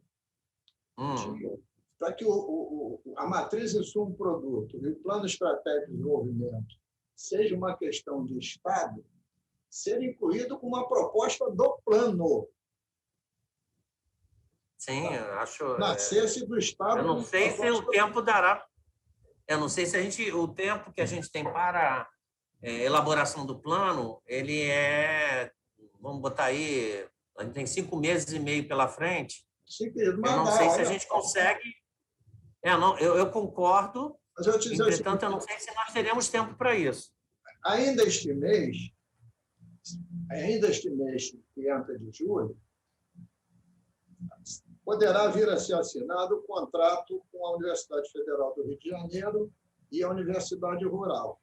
O prazo de execução da matriz, segundo as propostas, em proposta já encaminhada, tramitando, etc., é de 18 meses. Então, não tem condições da matriz fazer parte do plano e fazer menção que esta matriz gerará um plano, um planejamento estratégico de desenvolvimento econômico e social, que aí terá uma proposta depois da matriz de mais uns 2, 3 anos. Entendeu? Mas, pelo menos, a matriz dá para ser inserida e a menção ao plano. Sim, a menção. Porque eu já discuti isso uma vez com esse triunvirato do regime e, pelo menos, um deles falou que viria isso com bons olhos, porque é algo absolutamente necessário você ter um planejamento de Estado de médio prazo. Entendeu, Nelson? Sim, é fundamental, fundamental. A matriz de insumo-produto é uma pena que a última ideia era lá do antigo CID, né? Uhum. Já faz 25 anos, né, que a gente não tem. Ela é fundamental e, por isso, para fazer, inclusive, análise de benefícios, entre outras coisas, ela é de fundamental importância. Então, muitas vezes, as análises que são feitas, elas acabam não sendo completas, né? Porque você não dispõe dessa matriz. Então, a análise econômica A análise ela acaba tendo uma econômica, distorção. mas ela é econômica e financeira em determinados aspectos de exigência. Mas ela também na DCT, no artigo 113, orçamentária. Você tem que ver o que vai impactar no orçamento e como depois isso será compensado. Quer dizer, ela é econômico-financeira, mas também é orçamentária. A gente também quer... Tem uma coisa aí que eu estou achando que complica. Quem definiu, por exemplo, esse cronograma de preparação, apresentação, finalização exatamente da proposta de adesão? Quem definiu? Porque essa informação de que para inclusão, para um detalhamento maior, pode ser que não haja o tempo suficiente, isto é ruim. Quer dizer, tem outros estados aí que estão para entrar também. Será que eles estão também da mesma maneira? É como se tivesse mais ou menos... Entendeu? Quer dizer, então... Eu estou perguntando quem definiu, porque se foi do lado de lá que definiu, cabe a gente aceitar ou não e dizer, não, o cronograma que vocês estão apresentando não é suficiente. Isso aí tem que outras coisas serem revistas, entendeu? Na realidade, isso tem previsão na lei, né? Que estabeleceu o cronograma, que são de 6 meses. O que a gente, na realidade, estabeleceu com o Tesouro Nacional é, dentro desses 6 meses, como é que a gente distribui em face do que está regulamentado lá no decreto, do que a gente tem que apresentar e como a gente encaminha isso com a Secretaria do Tesouro Nacional. E o Bruno fazia aqui uma observação, que, no nosso caso, a gente está com o serviço da dívida suspenso, né? Em alguns outros estados, alguns têm outras medidas também, judiciais, mas a gente já, pelo fato de ter participado do anterior e ter entrado no novo, a gente acabou suspendendo também o regime. Então, a União também não vai ficar indefinidamente aguardando o Estado apresentar um plano, porque ele, a rigor, pode lhe interessar quanto mais tarde apresentar melhor, porque não vai pagando a dívida, né? Então, mas está estabelecido na lei, tá? A previsão dos 6 meses. Mas, de qualquer maneira, eu quero destacar que na discussão pós-diagnóstico, a discussão do cenário base, a gente já está fazendo estudos para todas as projeções que vão ser usadas no regime, de fato, sejam projeções nossas, então, não sejam projeções de Brasília, com as regras de Brasília. A gente vai fazer um debate aqui sobre, de fato, o que é interessante em termos de parâmetros, né, a ser usado para as nossas projeções de receita. Tá? Então, esse é um compromisso que a gente tem aqui, é uma preocupação, apesar do curto espaço de tempo, da gente ampliar esse debate e, inclusive, como mencionou aqui, né, incorporar, à medida do possível, essas discussões que já chegam para a gente de matriz de produto e outros parâmetros que possam ser incorporados já nesse cenário básico. Eu vou avançar aqui por conta da hora. Então, a redução, nós já falamos aqui dos benefícios, né? A outra é a adoção de gestão financeira centralizada. O Estado do Rio de Janeiro, já desde 97, adota a gestão centralizada, o que tem alguns fundos, por isso é que está parcialmente, e, eventualmente, tem que estar no Tesouro também a devolução dos recursos no final do ano, de alguns fundos, mas esse encaminhamento ele já está feito. O teto de gastos. O teto de gastos é a discussão mais sensível de todas as que nós temos aí, né? Porque ele prevê uma limitação do crescimento anual das despesas primárias, né? A variação do IPCA. Essa é uma discussão que a gente vai ter. Na realidade, eles têm como proposta a instituição de uma lei de teto de gastos no âmbito estadual. Essa é uma discussão que, pelo avançado do tempo, eu acho que é melhor deixar para um outro momento mais oportuno e na própria discussão do plano, que talvez esse seja o mais delicado de todas essas medidas de ajuste. Então, se vocês me permitirem, eu passaria adiante só para... Isso aqui são várias horas, né, de discussão que a gente tem. Vamos em frente. Era isso, né, na realidade. Nelson, eu primeiro te agradecer. Os outros a gente não botou, os outros, leilão de pagamento, Sim, a gente já fez, inclusive tem o deputado Luiz Paulo acabou de abordar, ou seja, acabou no início, né, abordou sobre a questão de um projeto de lei para o leilão reverso. Nós estamos estudando para os que também estão aqui, deputado, então, mas são medidas de ajuste que nós já cumprimos, porque teve uma já anterior, e estamos preparando um novo leilão reverso também. Olha só, Nelson, eu agradeço a sua apresentação. Eu vou abrir agora para perguntas absolutamente objetivas. E queria primeiro fazer a primeira pergunta, que eu coloquei lá no inicial e não veio. Aliás, eu vou fazer só 2 perguntas para cobrir todo mundo. Primeira questão, que não está abordada aí, mas é importantíssima que a gente tenha uma posição, que é a questão de não haver vedação para ter alguma reposição salarial. A necessidade de ter isso no plano como não vedação e ter uma previsão para alguma reposição salarial. Porque a última que houve, isso vai depender de carreira, mas, de uma maneira geral, a última que houve foi no ano de 2014. Então, já se passaram daí no mínimo, vai depender da carreira, 7 anos. E eu acho que, se a gente não vencer essa questão, fica muito difícil todas as outras. Então, esse é o primeiro ponto, a reposição.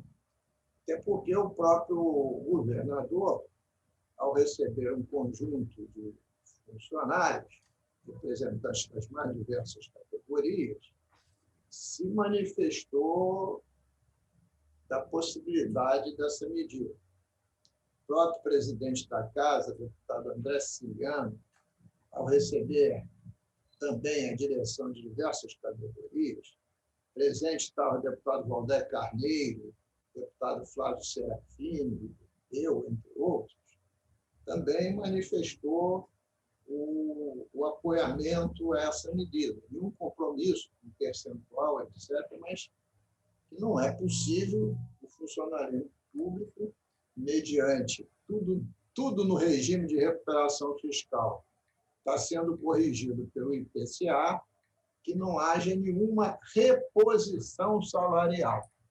Eu não estou falando, Nelson, de reajuste, não. Reajuste é outra coisa. De reposição salarial, preceito constitucional. Então, essa é a primeira questão. E a segunda, que não ficou claro na sua exposição, que, de uma maneira geral, esses 8 tópicos, você chamou, e assim tem que ser chamado de medidas de ajuste, eu estou entendendo que as leis específicas, inclusive emendas constitucionais, em temas que têm que ser tratados por emenda, por exemplo, o tempo de serviço, teriam que ser enviadas depois da adesão e do aceite final em dezembro de 21. Então, por via de consequência, tendo o recesso, a gente entraria em campo para discutir e aprovar ou não aprovar essas propostas em 2022. Eu queria que você confirmasse ou não se eu tenho razão ou não em relação a esse cronograma. São essas duas questões minhas, por favor. Depois o deputado Valdec já pediu para se escrever. Então, com relação à primeira questão de reposição salarial dos servidores, não existe restrição nas medidas obrigatórias. Elas, de alguma forma, teriam que estar dentro do teto dos gastos, só isso. Mas é possível se fazer.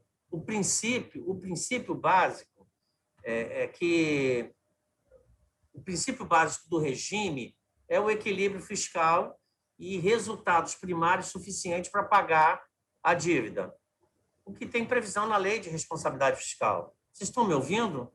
Sim, sim. Então, é porque congelou aqui a tela. Então, à medida que a gente produz a receita suficiente para fazer face a essas despesas, é possível se construir isso, teria que se estabelecer isso também no plano de recuperação. Temos que prever isso, fazer o planejamento para isso. E aí a gente vai fazer a projeção. Não existe nenhuma restrição com relação a isso. Precisamos só construir isso no plano para que precisa de ter receita para fazer essas reposições. Então, para ficar claro a resposta... Com relação... Só um minutinho, Nelson, só para ficar clara a resposta, porque está sendo transmitido, tem muita gente interessada nisso, não há nenhuma restrição que haja um projeto de lei de reposição geral salarial, desde que o impacto disso nas despesas esteja computado no plano e como se pagará também esteja explicitada no plano, né, fruto de acréscimo de receita, para que não se estoure o possível teto de gastos. Está perfeita a resposta? É isso, exatamente isso. Todas as compensações têm que ser antecipadas e previstas no plano. Se algo for feito não previsto no plano, a gente cai naquela situação de inadimplência que não é o cenário desejado. Ok. A segunda, Bom, Nelson. Segundo, a questão da legislação. Nosso entendimento é que tenha que ser antes, porque para que o Estado possa assinar o contrato final lá em dezembro, além desse contrato inicial agora, mas é um contrato para as regras do plano, fora esse, tem o contrato final com o plano e a forma de pagamento que se estabelecerá de acordo com planos, com as obrigações. Então, o Tesouro Nacional exigirá uma lei autorizativa para isso, que pode ser já imediatamente, ou podemos fazer 2 etapas. Pode-se ter uma lei agora que autorize para a discussão do plano, essa primeira, e lá na frente, à medida que se tem o plano, a gente tem uma lei autorizativa para que o Poder Executivo assine com o Tesouro Nacional. Bom, então, eu estou entendendo. A gente tem que já mostrar previamente, nos próximos meses, a ideia do cenário base. E todas essas medidas afetam a projeção do cenário base, né? A forma como elas vão ser aprovadas. Então, é importante isso, porque claro que a gente vai fazer revisões ao longo desse curso, mas para a negociação com o Tesouro, é importante a gente já estar sinalizando que as medidas estão sendo aprovadas, que o cenário está se firmando dentro daquilo. Imagina, como é que eles vão homologar um plano se a aprovação depois sofrer alguma mudança daquele curso projetado no cenário, né, de projeções. Então, por isso que é tão importante, antes da homologação, e eles lá na hora, eles fazem um cheque, né? Então, ou seja, estão entregando o plano, estão entregando com as medidas, então eles vão fazendo um cheque ali dos compromissos que vão sendo cumpridos. Então, Nelson, tem que ter um cronograma apertado. Primeiro, o decreto ou a lei criando o conselho, o grupo, o nome que for ter, dos chefes de poderes para decidir o caminho. Isso passa a ser urgentíssimo. E segundo, nós vamos ter esse segundo semestre que receber todas essas propostas, que não são simples, não são fáceis de discussão, vão carecer de audiências públicas, longos debates, projetos que receberão dezenas de emendas, não é poucas emendas, dezenas de emendas. Perfeito. Então, tem que acelerar essa questão. Primeira, que é ter esse coletivo de todos os poderes que vão trabalhar junto com os executivos, com vocês, e o planejamento, principalmente. Ok. Isso a gente já está lá na Casa Civil, nós já preparamos aqui. Eu estou cobrando a Casa Civil para que a gente possa encaminhar rapidamente. Ontem eu conversei com o presidente dessa casa no sentido de ajudar também para que a gente possa acelerar o processo. Quer dizer, o processo está aqui no Executivo, mas a gente provocar também, enfim, isso está sendo... Isso eu acho, se não sair até amanhã, acho que no início da semana que vem já deve estar aí na Assembleia. Ok. Deputado Valdec Carneiro, por favor. Obrigado, deputado Luiz Paulo. Bom, de novo, eu quero, secretário Nelson, subsecretário Bruno, eu quero voltar à pauta dos servidores, porque tem sido uma preocupação muito grande nossa. Recentemente, nós lançamos no Rio de Janeiro, o Bruno Sobral tomou conhecimento, não sei se o Nelson soube também, uma frente parlamentar mista em defesa do serviço público.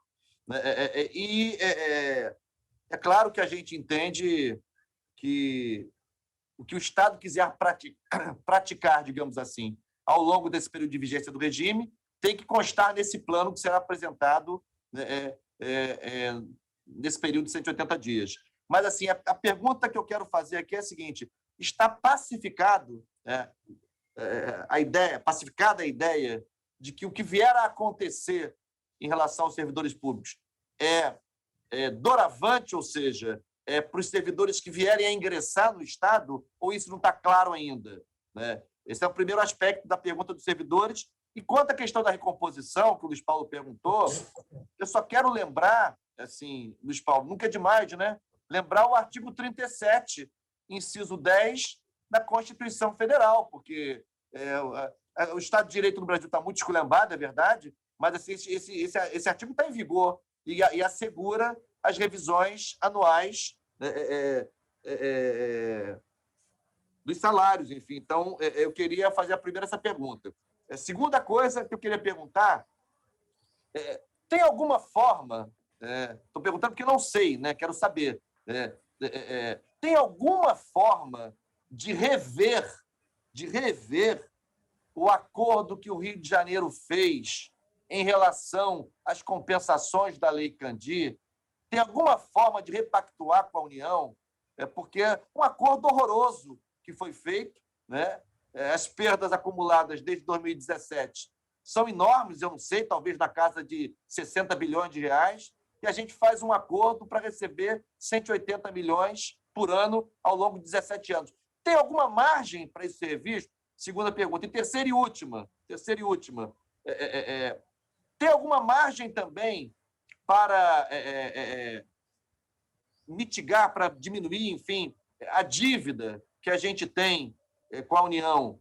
Alguma forma de usar a nossa dívida ativa, não a parte podre, né? Não a parte podre, mas assim, o que puder ser efetivamente recebido, né? Tem alguma forma de negociar com a União, para a União, sei lá, assumir a titularidade dessa dívida e isso servir como abatimento da nossa dívida com a União? Isso é viável? É uma operação possível? Enfim, é isso. Secretário, só em adendo à Sim. questão da Lei Candir, eu devo concluir até o meio da semana que vem, depois de alguma pesquisa, projeções dos próximos 30 anos, dos próximos até 2030, desculpe, o que nós exportaríamos, o Estado do Rio de Janeiro, de petróleo, e fazer um cálculo de que se incidiria de ganho real de ICMS sobre isso, para que o senhor tenha em mãos, e vou lhe encaminhar, de quanto a gente está abrindo mão para frente para receber apenas 180 milhões em 17 anos. Eu acho que, e eu já requisitei, e ainda não chegou, eu requisitei a Fazenda. O acordo que o governador em exercício, à época, Wilson Witzel, teria assinado com outros governadores. Já está requisitado há mais de 15 dias. Exatamente para a gente saber em que termos isso foi assinado. Porque eu acho uma decisão estapafúrdia, que não teve anuência no plenário. Eu não sei se o governador, como gestor do Tesouro, teria essa autorização legal. Tudo isso eu vou arguir, mas eu precisava que o senhor encaminhasse esse termo que foi assinado. É só complementando a questão da Lei Candir. Por favor, secretário. Ok, deputado Luiz Paulo, a gente vai... Já vou abusar aqui, à medida que tem esse estudo de nosso interesse total. Eu vou descobrir aqui aonde que está o ofício encaminhado para que a gente possa cumprir. Eu acho que normalmente o pessoal aqui procura responder, pelo menos essa é a orientação, de que a gente responda o mais rápido possível, mas vou identificar aqui para que a gente possa encaminhar. Com relação eu vou começar pela segunda questão, que é a da Lei Candir. Na realidade, eu acredito que no cenário base é difícil que a gente possa colocar no regime de recuperação fiscal a questão da Lei Candir. Em medidas de ajuste, a gente pode eventualmente colocar como uma medida de ajuste na receita. Tenho as minhas dúvidas se o Tesouro Nacional ele encaminhará isso e aceitará isso. Nós temos outras alternativas que estamos pensando aqui, como, por exemplo, o Fundo de Participação dos Estados, né? Por conta da decisão do Supremo, isso pode gerar uma receita bem interessante. Tem dois aspectos e a gente tem simulações que podem render, nos próximos 30 anos, algo em torno de 36 a 40 bilhões de reais para o Estado.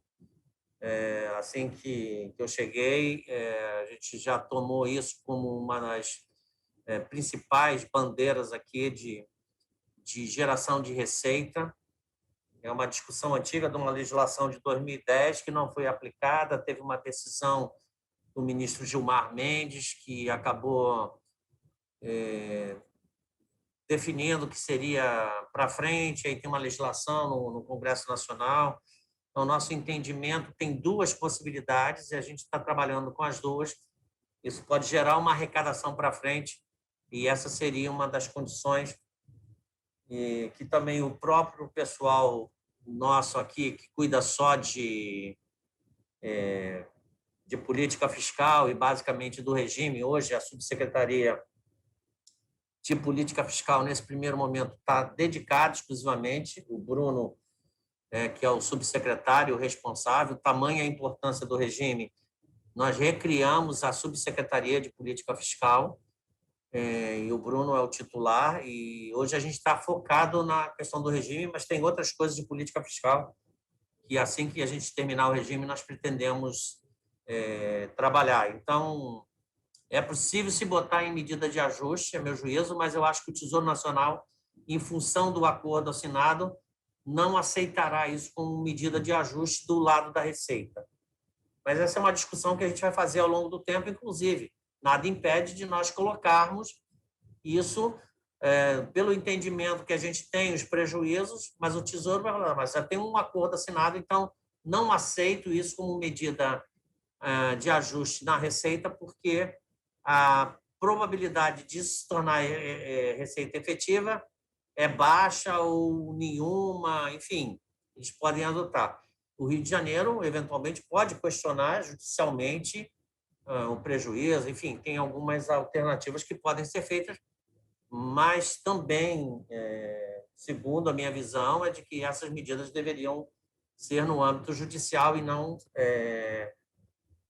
do ponto de vista administrativo, haja visto, independentemente se elas foram boas ou não, e eu não vou entrar nessa discussão nesse momento, mas elas foram tomadas e o Estado do Rio de Janeiro assinou o acordo, então, em respeito aos contratos, o Estado deveria seguir. Se questiona, eventualmente, se houver prejuízo, eu acho ótimo esse trabalho que o deputado Luiz Paulo está elaborando, né, para a gente entender os prejuízos. Eu iria além, deputado Luiz Paulo, que, a rigor, se nós entendemos que o Estado do Rio de Janeiro pode ser o estado de logística brasileiro, a nossa probabilidade de perda será muito maior do que as que temos até então, né, ainda que projetadas. Mas, enfim, o primeiro aspecto é esse. Com relação aos servidores, nós temos entendimento de que é possível, sim, se fazer os ajustes, como já falei aqui, o deputado Luiz Paulo. E com relação ao que vai ser, se é antes ou não, o regime, aí eu vou falar não da Previdência, que não tem relação direta com isso, que é muito claro, mas o regime jurídico dos servidores, a questão do triênio, basicamente, a discussão ela é possível ser feita em qualquer instância. A gente pode botar o que nós entendemos o adequado. Resta saber se o Tesouro Nacional está de acordo ou não para que se assine o contrato de refinanciamento da dívida, que no fundo, o regime tem a ver com isso, e o regime ele estabelece regras que estarão contempladas dentro do contrato de refinanciamento da dívida.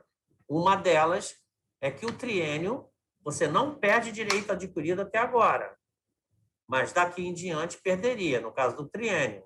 Isso está estabelecido claramente na legislação, ou seja... Não retroage o triênio já conquistado. Os triênios já conquistados são garantidos, mas não haverá mais triênios a partir de agora, e não só para os novos, para os atuais também, mas garantido quem teve direito adquirido de triênios até agora, isso é respeitado, né?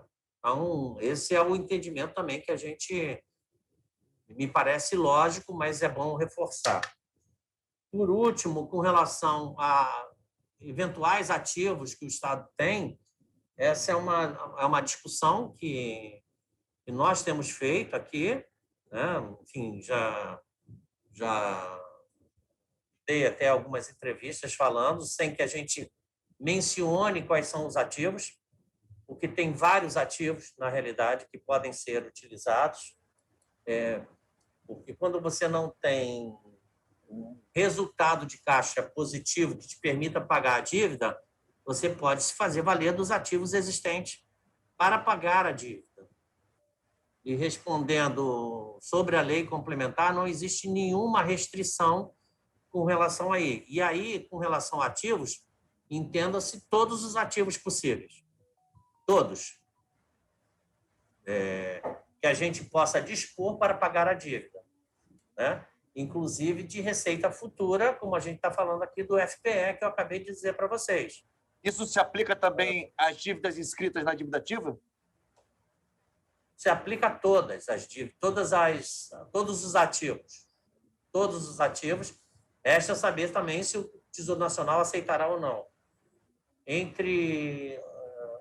Tem uma discussão nova que eu vou me permitir colocar aqui em primeira mão para vocês, que aqui no âmbito da Secretaria, assim que eu cheguei aqui também, uma discussão que a gente já começou a colocar, que são os ativos ambientais do Estado do Rio de Janeiro.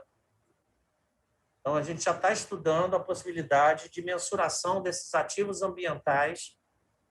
Isso podem se transformar em créditos de carbono e, eventualmente, também podem ser utilizados. Não sei se a gente vai ter condição de ter essa mensuração no curto espaço de tempo que nós temos para poder produzir o plano, né? Para a elaboração do plano.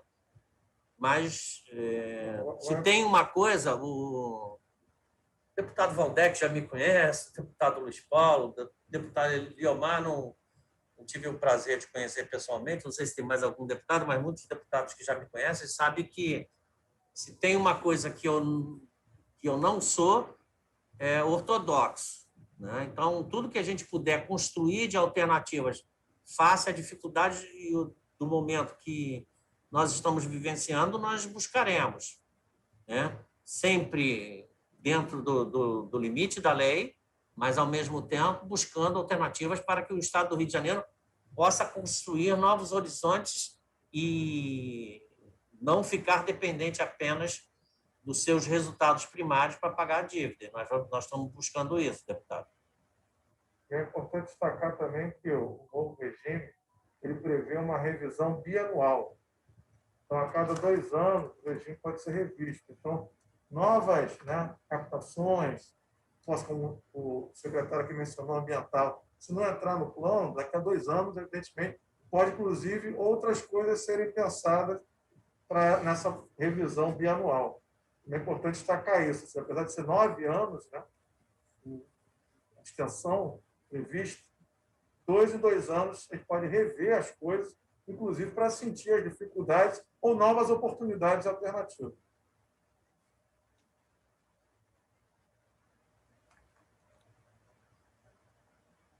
Estou à disposição. Luiz Paulo, você está sem áudio, Luiz Paulo. Você está sem áudio. Obrigado, Valdec. Eu vou passar agora para o deputado Eliomar Coelho, que será o último a perguntar, porque hoje a nossa sessão legislativa está antecipada. E depois do deputado Eliomar Coelho, eu vou encerrar. Por favor, Eliomar. Não, a única coisa que eu quero saber é se esse material da exposição vai ser enviado para a gente. Perfeitamente, Eliomar. Então tá bom. Então não tem pergunta a fazer. Bom, transparência total, deputado. Luiz Paulo, com licença, eu vou sair, tá bem? Nelson, Bruno, muito obrigado, viu? Então, só lembrar, agradecer ao deputado Valdec, é só lembrar ao nosso secretário, e alguém seguramente vai anotar, o encaminhamento do acordo que o Estado fez na Lei Candir e o cronograma interno do regime. O os senhores encaminharem para a comissão, por favor. Né? No mais, agradecer a sua presença, secretário Nelson Rocha, e agradecer a presença do subsecretário Bruno Sobral, dizer a Vossa Excelência que, como sugestão, visto que o subsecretário Bruno Sobral é um acadêmico, então é feito a leitura atenta, e quanto mais páginas tiver o documento, melhor, que, sobre a dívida ativa, leia o capítulo das contas do relatório de gestão, das contas de 2019, do Tribunal de Contas do Estado, porque está muito bem feito e segrega da dívida ativa o montante teórico, que passa de cento e tantos bilhões de reais, e se resume em um outro montante que não é desprezível, salvo erro de memória, porque eu já li há um ano, na ordem de 38 bilhões de reais. Então, acho que esse relatório das contas de 2019, o tribunal foi muito fundo. Da 2020, não, está um relatório muito superficial, das contas de 19. E, exatamente em cima disso, eu já combinei com o Procurador-Geral do Estado, doutor Bruno Debé, que em agosto nós vamos ter uma audiência pública pela Comissão de Tributação só para debater a eficiência da cobrança da dívida ativa e como pensar essa dívida ativa, que foi o último tema aqui levantado, fora da caixinha, né? Porque pensar na caixinha é você ter uma dívida ativa fictícia e só arrecadar menos de 500 milhões por ano. Então, a gente tem que pensar fora dessa caixinha. Né? E também a própria Fazenda, na última reunião da CPI, né, em cima daquilo que a gente já está pensando, né, eu requisitei tanto a Petrobras quanto a Procuradoria-Geral do Estado, né, todos os processos judiciais com as suas diversas instâncias, né, em relação às demandas das concessionárias de petróleo e gás. De lembrar que só a Petrobras tem na dívida ativa uma inscrição superior a 9 bilhões de reais. Porque a ideia básica também, estou traduzindo aqui publicamente, olha, que os processos que já estão em segunda instância, que a concessionária não tem menor chance de vencer, está só empurrando com a barriga, que se tenha um acordo entre as partes. Eu acho que isso é uma previsão de receita importante.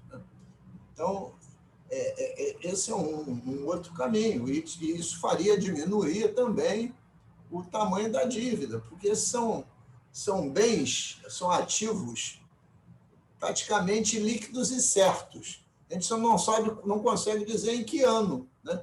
Porque a gente não tem como definir quando o tribunal decidirá que está em trânsito e julgado, né? Então, queria só encerrar com essas considerações, agradecer muito. Eu vou passar a sua exposição para todos os deputados da comissão, titulares e suplentes. Esse é um tema que ainda vai render muitas dezenas de horas de discussão, mas eu agradeço, porque essa é uma apresentação oficial. E faço ainda a seguinte questão sobre documento. Não quer dizer que não tenha ocorrido. Pode ser que minha assessoria tenha falhado. Mas eu não vi publicado em DO o termo de adesão assinado. Qual foi o documento que o Estado assinou? Eu não vi. Não, eu vi publicado o extrato, que assinou, né? Mas não vi o termo, o conteúdo. Então, também gostaria de solicitar, se não foi publicado no DO, se foi, é só me dizer qual foi o DO, pode ser falha da minha assessoria, mas se não foi, que também enviasse cópia do termo assinado, do documento oficial, né? O senhor fez hoje uma exposição sobre ele, mas tem um documento oficial que está rubricado, assinado, e que o extrato foi publicado, né, inclusive pelo Tesouro Nacional. É possível? Sim, claro. Na realidade, é um encaminhamento que nós fizemos, né? Um ofício de pedido de adesão, que só assinado aqui por nós, pelo governador. Mas tem uma fundamentação. Ele está no nosso site. Sim, sim. Ele está no nosso site, de toda forma. Só não foi publicado, mas está disponível no site. Nós vamos encaminhar para... Nós enviamos apostilado junto com as outras demandas aqui. Não tem problema. Apesar de estar no site, agora fazer um favor de enviar para facilitar. Tem uma outra coisa que isso virou um processo SEI lá no Tesouro Nacional e tem a publicação deles de aceite, coisa que nós vamos encaminhar também. Porque aí eu entro no processo SEI para tirar a cópia dele. Se mandar o número, Tá. Ok. Eu agradeço, então, a presença do secretário e do subsecretário. Ok, obrigado. Agradeço a presença dos assessores, da Karine Vargas, representando a deputada Marta Rocha, do deputado Valdec, deputado Eliomar, de todos os assessores de outros parlamentares, e dou por encerrada a nossa audiência pública de hoje, desejando a todas e todos uma boa tarde.